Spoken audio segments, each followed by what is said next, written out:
Nestlist YouTube channel. Pertama, saya ucapkan terima kasih untuk kesempatannya dan kepercayaannya sudah memberikan saya kesempatan untuk berbicara di AADC 21. Ini kali pertama saya berbicara di teman-teman yang cukup ramai di I Like Monday sebelumnya.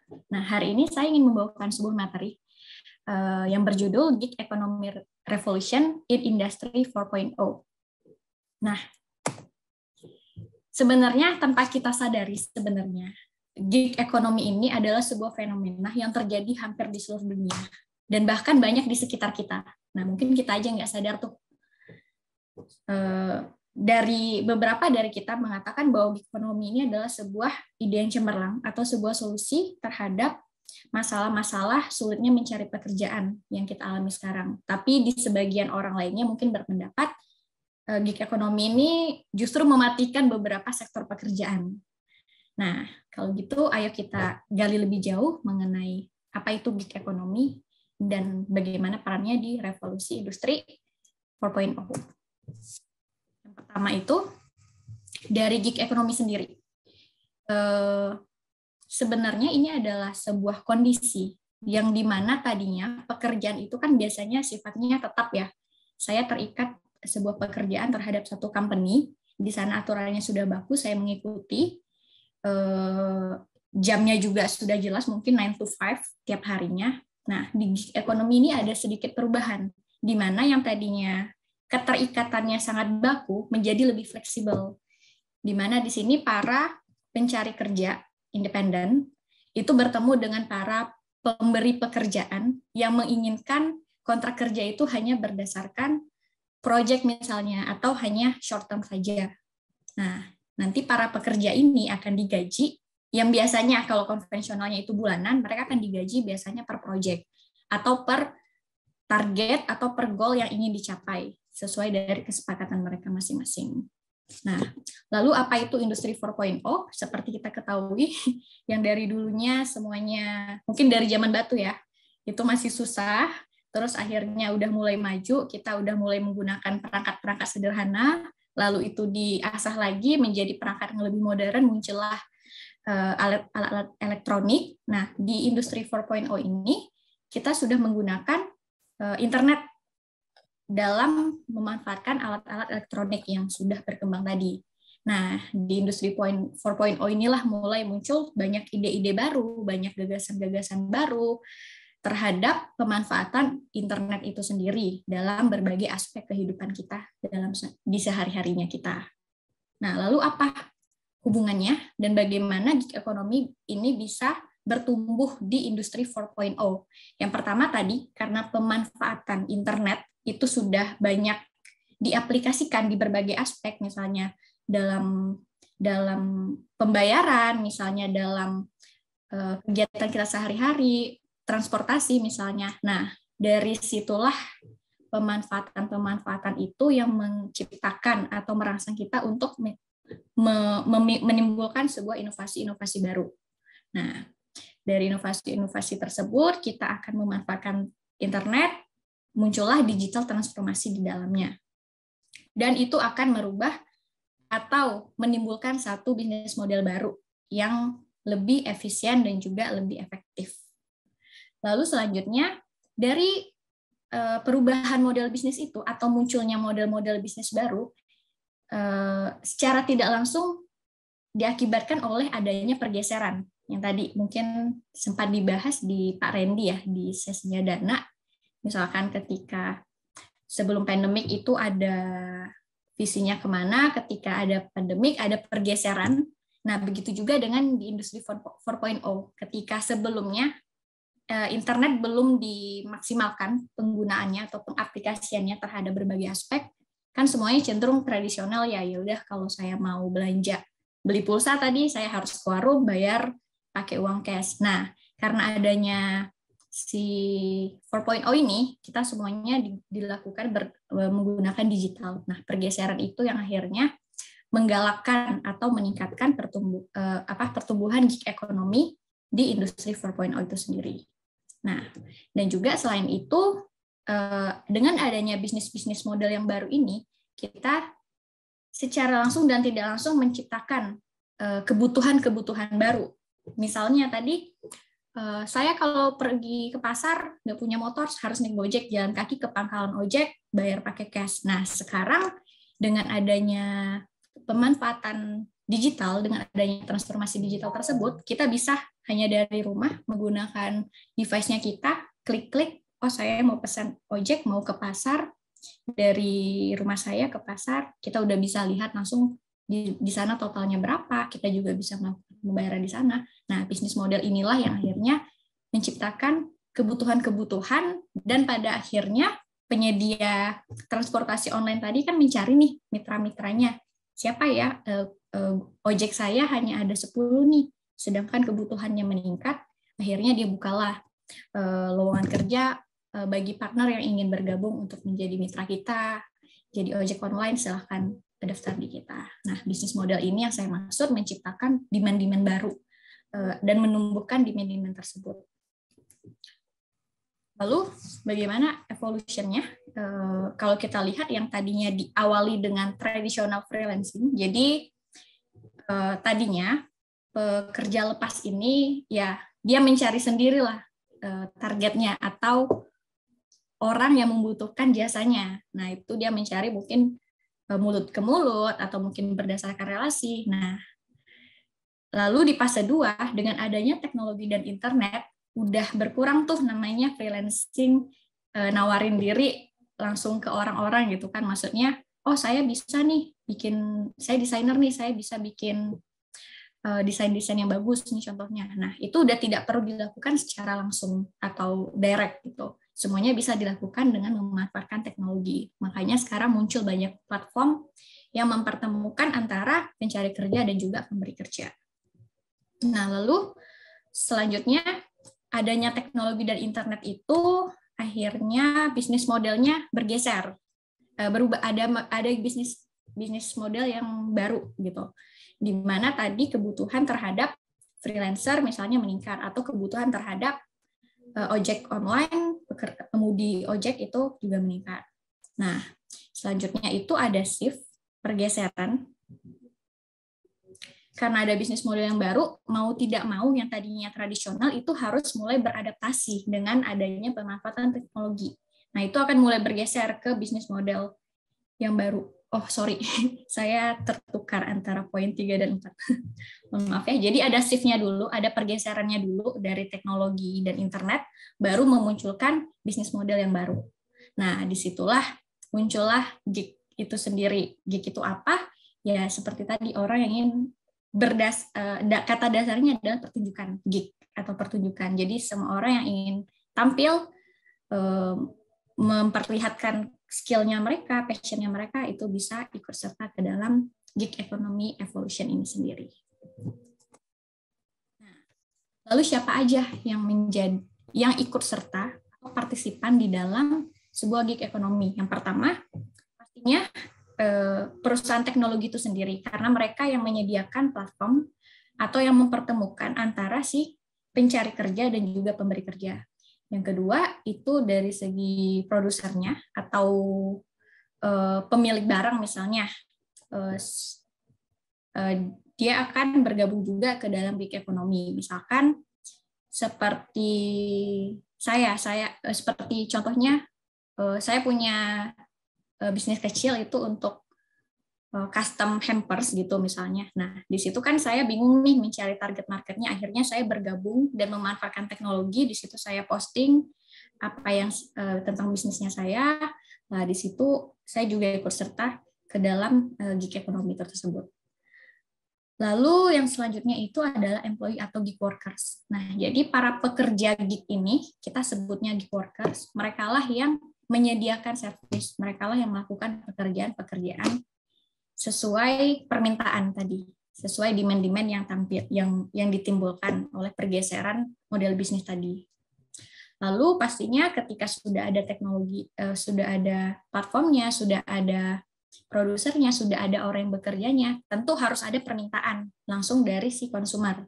Nah, inilah role penting dalam siklus gig ekonomi, di mana ketika konsumernya menciptakan banyak demand, menciptakan banyak request terhadap suatu kebutuhan, nah disitulah produser dan employee gig worker akan semakin banyak untuk memenuhi demand-demand atau request dari para konsumer itu tersendiri. Lalu yang paling terakhir itu sangat penting juga teknologi, karena tadi untuk gig ekonomi ini sendiri kan memanfaatkan teknologi ya.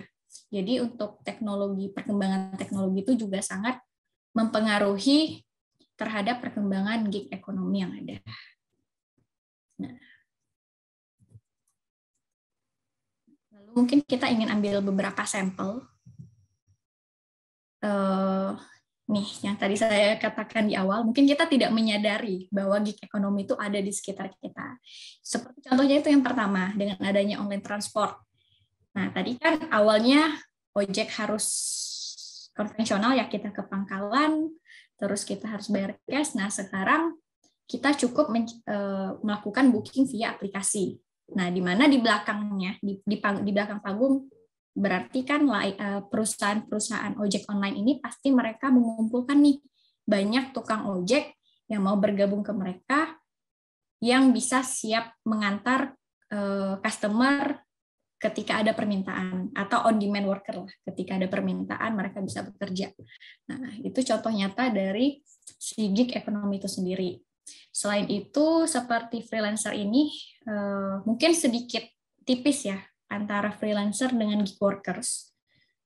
Kalau di saya mengatakan freelancer itu emang dia pekerja lepas juga, cuma biasanya dia langsung head to head-nya ke pemberi kerjanya. Jadi tidak ada sistem atau tidak ada platform yang menaungi di antara keduanya. Sedangkan di gig itu kita memerlukan sebuah platform atau pihak ketiga yang menaungi antara si pemberi kerja dan juga pencari kerja.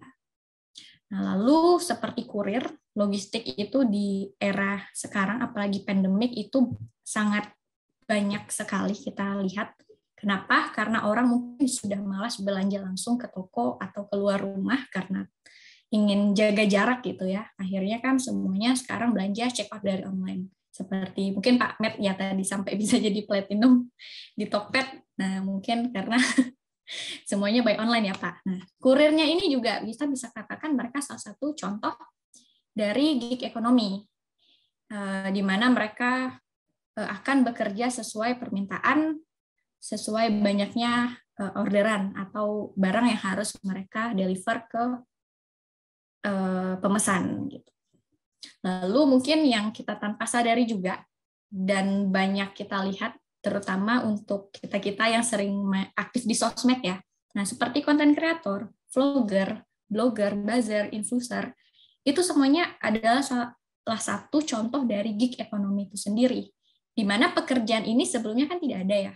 Cuma karena sekarang banyak orang mungkin main sosmed, terus mungkin iklan di TV misalnya terlalu mahal, akhirnya mereka memanfaatkan influencer untuk mempromosikan produk-produk mereka. Nah, influencer ini kan tidak bekerja secara kontrak yang pasti ya. Maksudnya misalkan dia diminta suatu brand untuk mempromosikan brand tersebut, nah biasanya kan hanya berdasarkan satu target atau satu project itu sendiri. Nah, seperti itu contoh-contohnya yang kita bisa lihat secara langsung. Nah, seperti di GNT itu salah satu brand yang di kurir, di Grab, di Shopee juga akhirnya kita banyak menemukan kurir Shopee Express kalau sekarang ya. Dan juga seperti di Sigmi itu mempertemukan antara pekerja lepas seperti freelancer, misalnya tukang cuci AC atau tukang tukang ngebenerin pipa di kamar mandi misalnya. Nah, itu dia mempertemukan untuk orang-orang yang memiliki kemampuan di sana dan juga orang-orang yang membutuhkan mereka. Jadi ada platformnya. Nah, itu salah satunya itu Sigmi. Nah, Airbnb ini juga saya pernah bahas di ILM untuk sekilasnya, di mana awalnya mereka hanya ngide karena kekurangan duit mau bayar sewa apartemen, mereka nyewain lotengnya mereka, rooftopnya mereka hanya pakai kasur angin. Nah, dari situ akhirnya ketika dia lihat ada opportunity karena ada suatu conference kalau nggak salah di New York pada saat itu, mereka ngajak nih teman-temannya yang punya rumah atau punya apartemen, ayo kita sewain juga bareng-bareng.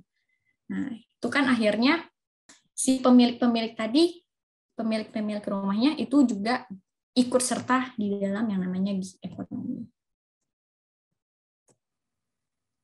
Contoh-contohnya yang kita sering banget lihat di jalan, ada tukang Grab di mana-mana, ada kurir di mana-mana, bawa orderan yang bisa sampai kanan, kiri, belakang semuanya penuh. Atau mungkin yang sangat real itu di bagian konten kreator ya. Banyak sekarang muncul influencer dadakan, banyak muncul sedikit-sedikit jadi blogger, sedikit-sedikit jadi vlogger, atau ya seperti itu proyek-proyek yang sifatnya hanya jangka pendek. Lalu karakteristiknya apa setelah kita melihat beberapa sampel tadi? Yang pertama itu salah satu karakteristik yang kita bisa lihat dari gig economy itu adalah cenderung mereka adalah self-employed. Baik itu mereka merupakan full-time independent. Full-time di sini berarti dia sama sekali tidak bekerja secara terikat di tempat lain. Dia benar-benar melakukan kerjanya sendiri. Nah, ini sebenarnya cukup beresiko sih kalau menurut saya. Karena tadi kan kalau gig workers ini pendapatannya tidak pasti ya, tergantung tadi demand-nya dan juga tergantung project yang ditawarkan atau yang ada di atau yang dia kerjakan gitu. Nah, jadi untuk full time independent ini cukup beresiko karena tadi tidak ada pemasukan yang cukup pasti ya. Nah, atau mungkin yang banyak digandrungi itu adalah part time independent. Sebenarnya dia juga tetap punya pekerjaan yang tetap di suatu organisasi atau perusahaan, tapi di satu sisi dia juga menawarkan jasanya secara part-time. Misalnya, saya bekerja sebagai desain grafis di suatu company, di suatu startup company misalnya, tapi di satu sisi saya juga mengerjakan proyek-proyek kecilan ketika menerima orderan dari teman-teman atau kolega saya, misalnya gitu.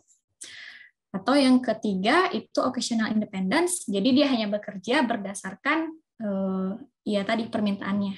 Ketika ada request nih, tolong dong saya punya project besar nih di desain, kamu bisa nggak kerjain? Oke, saya yang mengerjakan. Nah itu juga karakteristik dari si gig economy itu sendiri. Lalu yang kedua, selain dia bekerja sendiri, itu adalah limited contracts, di mana kontraknya ini biasanya ada yang jangka panjang, tapi mayoritas itu biasanya jangka pendek.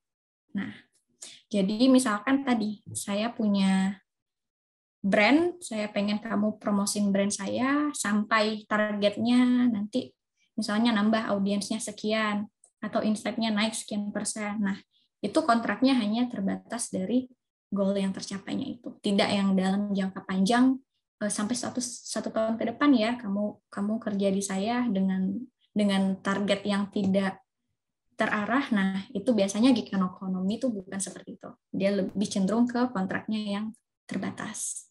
Lalu yang selanjutnya multiple source of income, jadi income-nya itu biasanya emang tidak hanya dari satu bidang atau dari satu sumber gitu. Kalau misalkan kita kerja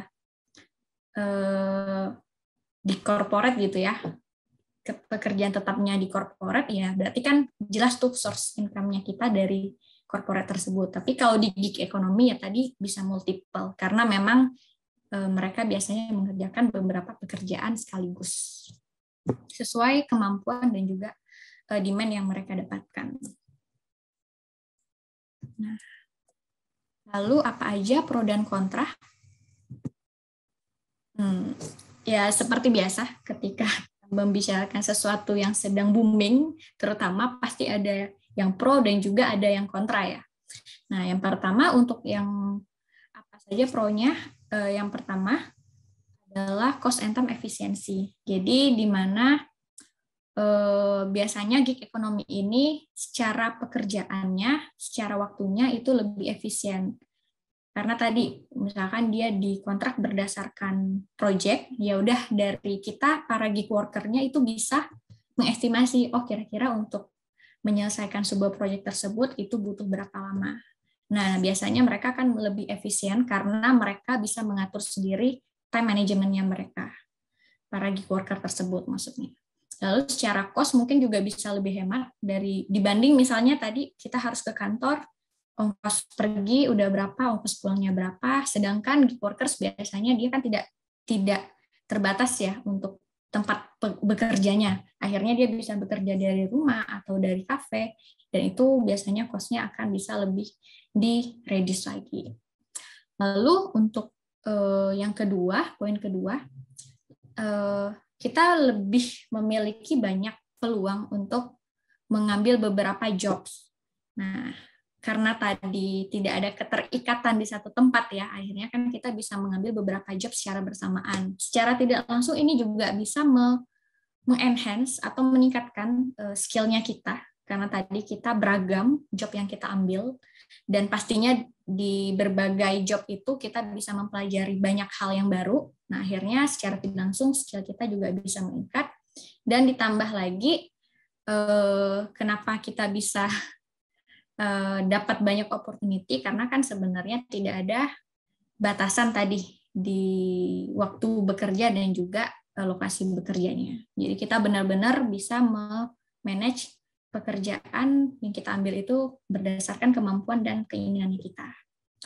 Lalu di sisi company sebenarnya ini juga sebuah benefit ya ke mereka, karena misalnya tadi mereka harus memperkerjakan orang secara full, misalkan 1 tahun nih kontraknya, atau mungkin 5 tahun kontrak. Nah, kan company-nya tidak tahu nih apakah emang dalam periode waktu tersebut pekerjaannya bisa terus continue gitu kan. Dalam artian apakah nih orang akan terus bisa diberi pekerjaan. Nah, itu kan tidak bisa diprediksi ya untuk cukup lama itu. Akhirnya company sekarang tuh banyak berpikir mereka merekrut orang hanya berdasarkan project yang tersedia. Makanya sekarang on-demand worker itu cukup banyak meningkat permintaannya. Jadi company nggak perlu lagi nih ngerekrut orang harus 1 tahun penuh atau 5 tahun penuh.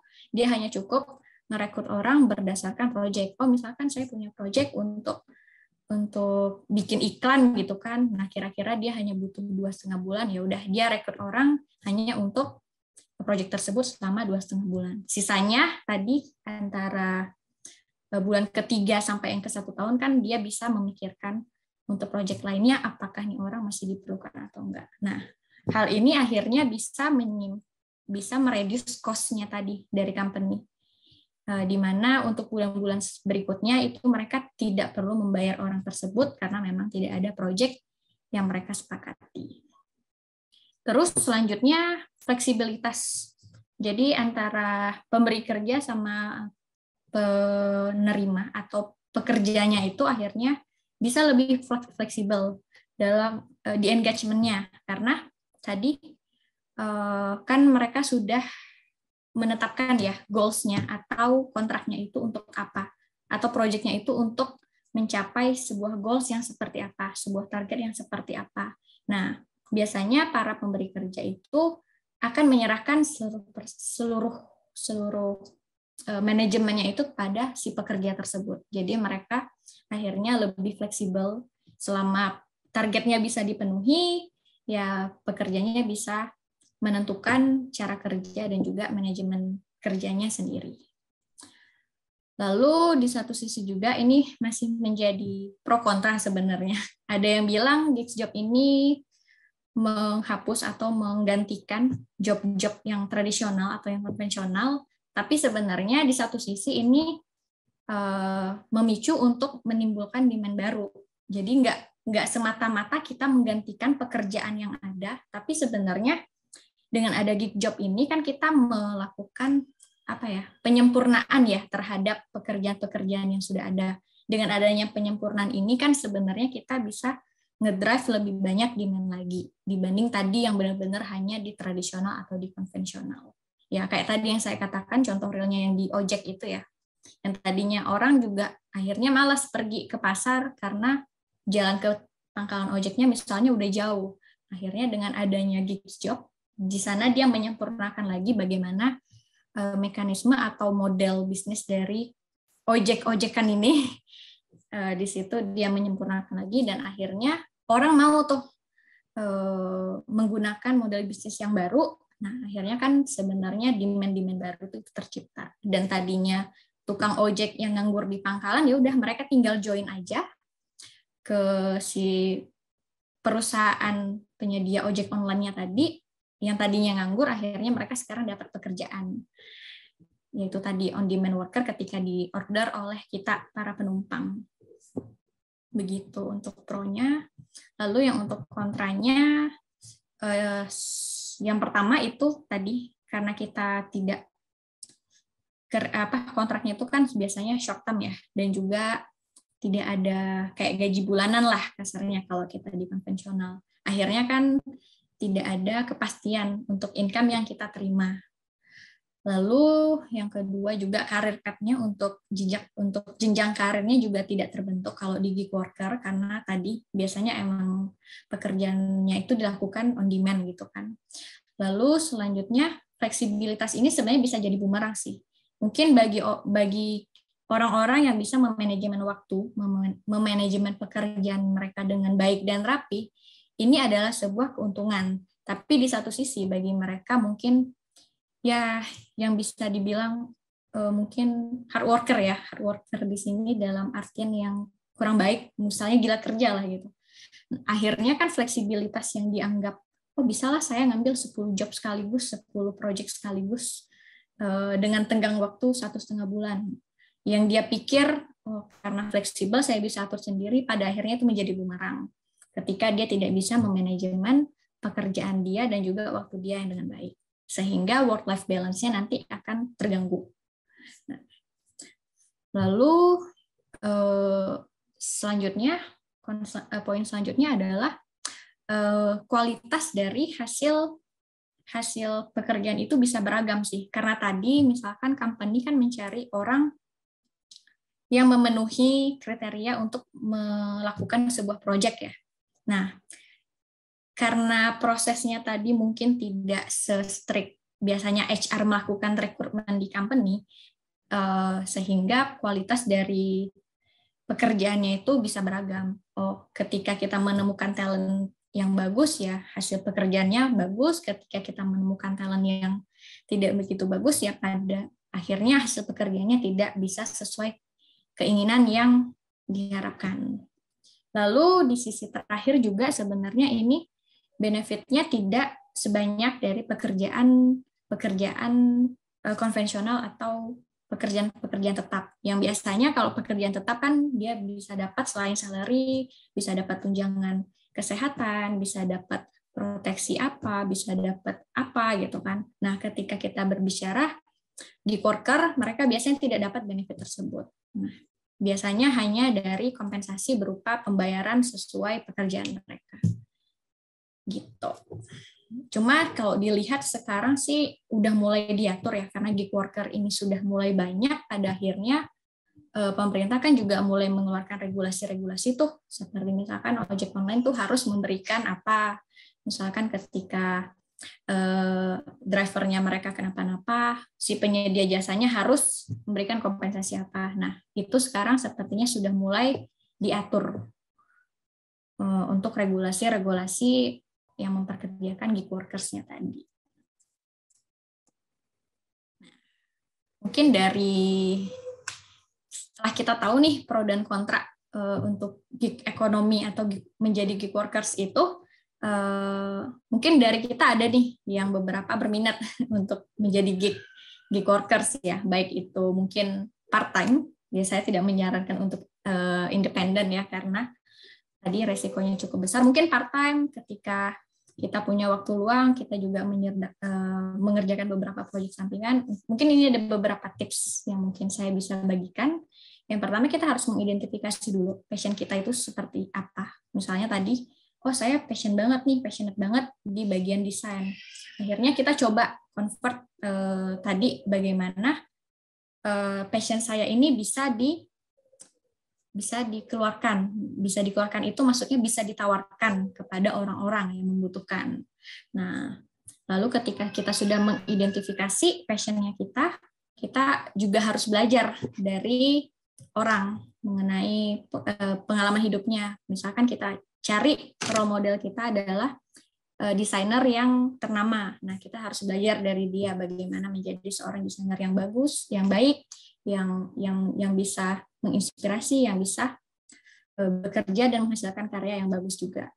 Nah, lalu ketika kita sudah ada passion-nya tadi dan juga sudah belajar dari orang lain juga, pengalaman orang lain maksudnya. Nah, di situ kita juga harus berani untuk stand out dengan kaki kita. Maksudnya kita harus berani keluar, membawa wajah diri kita, membawa passion-nya kita tadi. Kita sudah improve dengan melihat pengalaman-pengalaman orang lain. Lalu kita coba mencari opportunity, kira-kira siapa atau target mana yang kita ingin reach untuk bisa kita tawarkan terhadap passion-nya kita atau keahliannya kita tadi. Lalu sambil itu berjalan kan kita udah mulai nih dapat kayak ya beberapa pengalaman lah, mungkin dapat beberapa proyekan yang kita di sana pastinya juga akan belajar. Nah, poin dari 2 dan 3 ini harus terus diulang. Jadi kita sambil ngerjain tuh harus sambil belajar juga. Terus kita stand out lagi dengan yang lebih baik, kita belajar lagi, dapat opportunity, sampai akhirnya secara tidak langsung kita tuh memperkuat base-nya kita.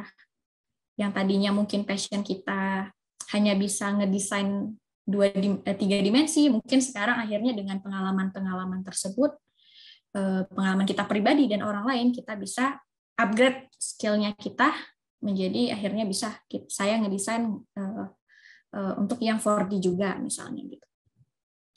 Nah, terus tadi karena kita kuncinya di gig workers ini adalah fleksibilitas, tidak ada keterbatasan ruang dan waktu, jadi kita harus juga bisa memanage waktunya kita atau jadwal-jadwalnya kita dengan baik. Jangan sampai tadi karena kita berpikirnya bisa fleksibel, akhirnya semuanya diembat, semuanya disikat gitu kan. Akhirnya kita menyakiti diri kita secara tidak langsung. Misalnya terlalu banyak bekerja, akhirnya kita sakit, itu kan sangat tidak diinginkan. Jadi kita harus bisa memanage waktu dan juga jadwalnya kita dengan baik. Lalu dengan adanya tadi mungkin kita harus bisa beradaptasi terhadap bagaimana cara kerja atau model mekanisme kerja menjadi gig workers yang tadinya mungkin sudah tetap ya 9 to 5 di kantor. Ketika kita memutuskan menjadi gig atau kita menjadi gig secara parsial, nah itu kita harus bisa beradaptasi tuh, yang tadinya mungkin malamnya bisa istirahat, sekarang malamnya harus meluangkan waktu 1-2 jam untuk mengerjakan tadi proyek-proyekan sampingannya kita. Jadi kita harus terus beradaptasi, dan juga pastinya karena sekarang kita sudah ada di industri 4.0, teknologi sekarang sudah marak dan sudah sangat canggih, nah kita harus bisa mengoptimize, harus bisa menyerap atau mengaplikasikan teknologi tersebut untuk menunjang pekerjaan-pekerjaan kita. Nah, makanya mungkin itu juga salah satu alasan kenapa orang banyak yang mulai beralih atau mulai ikut berkecimpung di gig workers, karena tadi mungkin kemudahan-kemudahan teknologi itu yang membuat mereka berpikir tidak ada salahnya untuk dicoba. Kayak saya punya beberapa teman yang mungkin kerjanya di daerah Jakarta Pusat gitu ya, di Sudirman misalkan kan cari taksi atau Grab itu kan sangat sulit ya. Pada akhirnya teman saya yang kerja dan mereka bawa mobil sendiri, dia juga nyambi ketika pulang kerja jadi driver online, karena tadi ya sekalian saya pulang deh atau sekalian saya capek gitu loh pulang kerja, dan dia tahu demand-nya banyak di daerah tersebut, sementara ketersediaan taksi-taksi online tersebut terbatas, akhirnya dia berkecimpung. Nah, ini juga salah satu pemanfaatan teknologi yang akhirnya merubah pola pikir seseorang yang tadinya mungkin ya udahlah pulang kerja ya pulang, sekarang dia bisa mendapatkan opportunity untuk income dari menjadi driver online tersebut. Jadi, tapi ini saya tidak mengarahkan ya teman-teman atau rekan-rekan semua untuk menjadi gig workers. Saya hanya memaparkan gambaran aja. Kalau misalkan yang merasa perlu perlu apa merasa perlu ada income tambahan atau sebagainya, ya mungkin ini bisa menjadi salah satu solusi. Cuman tetap kita harus komit juga dengan apa yang kita kerjakan saat ini. Kalau misalkan kita terikat terhadap suatu pekerjaan di sebuah organisasi, jangan sampai pekerjaan kita di organisasi yang lainnya jadi kacau atau terhambat hanya karena kita ingin coba-coba jadi gig workers. Jadi tetap harus balance sih. Dan itu sih mungkin dari saya.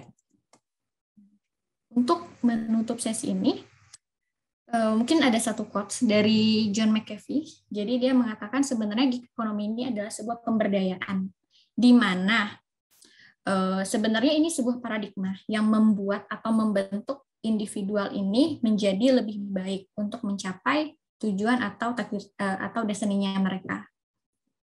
Dan juga kita juga menggunakan aset yang sudah ada untuk mendapatkan benefit-benefit tersebut. Jadi menurut dia sih sebenarnya gig economy ini adalah sebuah pemberdayaan di mana kita bisa memberdayakan diri kita sendiri untuk menciptakan atau membentuk diri kita menjadi individual yang lebih baik. Nah, mungkin dari saya cukup itu. Terima kasih untuk waktunya, terima kasih untuk kesempatannya. Mohon maaf jika ada yang salah, mungkin bisa dikoreksi juga di komentar, mungkin ada feedback lain juga kita bisa bahas bareng-bareng. Karena tetap saya di sini masih belajar dan masih akan terus belajar. Terima kasih. Oke, baik. Terima kasih Kak Retno atas pembahasannya. Menarik banget nih tentang gig ekonomi dan bagaimana gig ekonomi berkembang di industri 4.0 ini.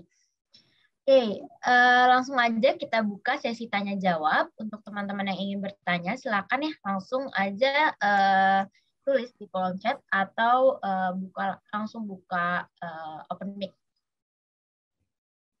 Silakan. Ada yang lain saya deh. Silakan Pak. Komentar dulu ya. Kalau seandainya tertarik mau jadi full time independen juga nggak masalah juga, Retno. Hidup itu kan pilihan, ya. Setiap orang tentunya berhak untuk memilih, ya. Yang penting tadi kan sudah disampaikan oleh Retno, setiap pilihan itu pasti ada pro dan cons-nya, ya. Nah, kita tinggal mengukur diri kita masing-masing, kita itu cocoknya seperti apa, ya. Dulu cuma mayoritas kalian mungkin nggak tahu gitu ya. Dulu pernah sempat ada sebenarnya saudara sepupu saya itu sempat membantu kita gitu ya, di Exelis gitu ya. Tapi ya akhirnya dia memilih menjadi gig worker full time gitu loh. Ya akhirnya dia memilih itu saudara sendiri tuh ya. Ya hidup itu pilihan ya, jadi ya nggak ada masalah juga gitu ya. Seperti itu. Anyway, menurut Retno ya, yang saya mau tanya menurut Retno ya. Kalau kita lihat perkembangan zaman dengan kemudahan teknologi, dengan internet sekarang murah dan mudah didapatkan gitu ya, aksesibilitasnya juga kemana-mana, maka wajar sekali kalau sekarang gig worker itu bertambah banyak ya, gitu dibandingin dulu ya. Nah, tapi pertanyaan saya khususnya dampak dari pandemi COVID-19 sendiri. Ya, jadi kalau tidak ada pandemi, udah pasti gig worker juga akan bertambah banyak gitu. Ya, tapi keberadaan dari pandemi sendiri, apakah ada dampak secara langsung? Ya, apakah memperlambat laju jumlah gig worker atau malah mempercepat laju ke jumlah gig worker atau ya nggak signifikan? Ya, pandemi itu ya mau memperlambat, mempercepat enggak ya pokoknya sama aja gitu loh. Pokoknya memang akan makin banyak. Menurut Retno sendiri bagaimana? Thank you. Thank you Pak Matius. Kalau menurut saya gig work ketika pandemik ini ada justru akan ngeboost pertumbuhan gig workers tadi. Misalnya tadi akhirnya banyak company yang melakukan efisiensi ya jumlah pekerja. Akhirnya kan banyak orang menganggur dan kita dipaksa dengan tuntutan hidup harus bayar ini, harus itu, akhirnya memaksa kita untuk menjadi kreatif, mencari pekerjaan, peluang-peluang pekerjaan yang baru. Dan pada akhirnya kita mulai bergabung untuk menjadi gig workers. Ditambah lagi di satu sisi mungkin selain dari orang yang tadi kehilangan pekerjaan ya Pak, dari kita yang melakukan work from home pun pada akhirnya juga sebenarnya memiliki kesempatan nih. Dalam artian ketika kita bisa memanage pekerjaan kita, kan sebenarnya apalagi kita bekerja di perusahaan yang membebaskan ya, maksudnya memberi kebebasan karyawannya untuk boleh mengambil pekerjaan lainnya gitu kan. Nah, akhirnya kan itu menjadi peluang juga untuk kita yang tadinya hanya bekerja di satu tempat, kita juga bisa melakukan pekerjaan-pekerjaan sampingan. Karena tadi kita work from home, tidak harus ke kantor, secara waktu kita bisa manage sendiri. Jadi menurut saya dengan adanya pandemic ini justru mempercepat lajunya pertumbuhan gig workers, terutama di Indonesia atau di negara-negara berkembang. Begitu. Mungkin ada thank you. insight lain dari teman-teman atau dari Pak Ahmad. Oke, ini ada pertanyaan nih di kolom chat dari Kak Hisham. Untuk tips sebagai pekerja gigs kan harus stand out ya. Misal kita memakai platform Fiverr dan Find Job, biasanya akan ada rating juga yang mempengaruhi yang bakal pesan.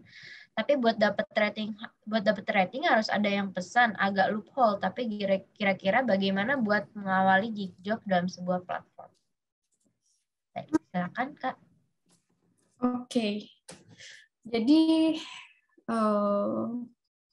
menurut saya sih kalau ini memang harus sabar dari kita ya Kak. Maksudnya kan kita tiba-tiba stand out dengan rating bintang 5 gitu kan. Jadi kan emang dari kitanya harus perlahan mengeluarkan skill dan kemampuannya kita, do our best, akhirnya yang 1, 2 tadi masuk kan memberikan penilaian baik, akhirnya kan portofolionya kita di platform terutama itu makin membaik. Jadi jujur saya tidak memiliki shortcut tips untuk shortcut mengawali gig job dalam sebuah platform sih. Karena memang harus dari kesabarannya kita. Dan mungkin ada yang punya shortcutnya boleh dibagi-bagi. Oke, terima kasih Kak Retno. Apakah ada yang mau tanya lagi? Ya, mungkin sambil menunggu pertanyaan, mengingat waktu juga masih ada ya, walaupun tinggal dikit. Saya bantu jawab yang Hisham aja ya. Jadi pada dasarnya prinsip-prinsip bisnis itu berlaku umum. Ya, mau dalam gig ekonomi, mau dalam jualan barang atau apapun juga itu pada dasarnya sama aja prinsip bisnis gitu loh. Ya, ini kan artinya kita sedang melakukan sebuah dagangan ya, cuman yang kita perdagangkan kan jasa kita ya kan sebenarnya gitu. Ya apa sih yang dilihat ya ilmu marketing. Ya, jadi pertama mesti jelas dulu segmenting, targeting, positioning kita apa. Ya, di dalam platform itu oke, misalnya itu platform desainer gitu atau fotografer misalnya. Ya kan fotografer juga banyak. Fotografer ada yang spesialisasi buat foto makanan, ada spesialisasi buat foto natural atau foto event gitu ya, itu macam-macam. Ya, nah kalau kita misalnya mau semakin luas ya segmen yang kita mau tuju, artinya kita juga mesti makin kuat ya persiapannya. Tapi semakin tajam segmen yang kita tuju, ya maka persiapannya juga bisa lebih terjangkau gitu loh. Ya, jadi kalau ada orang mau, saya bisa segala sesuatu, saya bisa event, bisa apa, hati-hati, malah belum dia siap nggak justru. Ya, pertama mesti jelas dulu STP-nya, dan itu harus terkomunikasikan dengan baik. Ya, karena sesudah jelas segmen yang mau dituju, maka kita memposisikan diri kita di segmen itu seperti apa. Nah, dituang dalam bentuk 4P, product, price, place, promotion, gitu. Ya, nah. Orang kalau tadi bintang itu kan adalah testimoni ya atas quality dari jasa kita. Nah, itu bagian dari produk tuh, quality. Ya, itu bagian dari produk ya. Tapi masalahnya kan produk kita ini dimensi banyak. Salah satu dimensinya quality. Gitu. Ya, jasa itu ada 5 dimensi, rater namanya.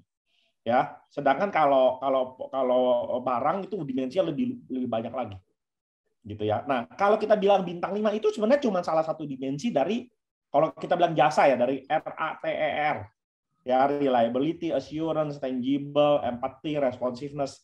Nah, yang namanya bintang 5 itu cuma salah satu doang yang baru faktor reliability-nya, atau assurance bisa masuk ke situ juga. Gitu. Tapi faktor-faktor lain kamu bisa mainin. Ya, tangible-nya, penampilannya bagaimana. Gitu loh. Terus kemudian ketika ada orang nanya seberapa cepat kita responsif. Gitu. Jadi kita bisa mainin itu. Itu kita bicara soal produk. Terus kita bisa mainin dari faktor harga. Ya karena kita baru mulai, mungkin harga kita lebih relatif murah. Ya, terus kita bisa mainin promosi. Nah, kalau mainin promosi, ya itu tuh yang kata Marisanan, cara curangnya bisa beli Fiverr account bintang 5, 100 review pasti. Sebenarnya itu kan promosi itu. Ya, kita bisa lo tolong dong, seolah-olah lo transaksi sama gua nih, ya kan, biarin kita ada transaksi setor komisi kepada platformnya, biarin aja, tapi seolah-olah sudah terjadi transaksi, lalu lo kasih gua bintang. Kan itu bisa aja. Nah, itu bagian dari promosi. Dan itu kan yang dilakukan di bisnis biasa. Coba deh kalau baru ada toko baru buka. Ya, salah satu alumni BINUS itu namanya Valentino Ivan ya. Dia tuh memang jagoan untuk bikin restoran yang baru-baru gitu ya. Nah, itu saya lihat begitu baru buka pasti dia naruh orang tuh. Orang duduk aja di situ. Seolah-olah adalah pengunjung, padahal bukan beneran beli gitu loh. Ya. Dan itu kan terjadi kalau misalnya yang modalnya gede ya, begitu buka baru terus diantri dulu buzzer, betul buzzer. Ya, buzzer real life. Ya real life itu ya orang ngantri, dibikin ngantri sepanjang-panjangnya gitu ya kan, padahal itu orang bayaran semua. Gitu. Ya, itu kan teknik promosi, bisa kita lakukan seperti itu. Ya, nah kalau kita bicara soal Flash kan kita bicara di platform yang itu. Mungkin kalau Flash nggak terlalu paling ya faktor misalnya apakah kita bisa bayar ad supaya kita berada di paling atas misalnya seperti itu. Jadi pada dasarnya ilmu basicnya ada, tinggal implementasinya seperti apa. Gitu. Ya itu aja sih tambahan dari saya ya.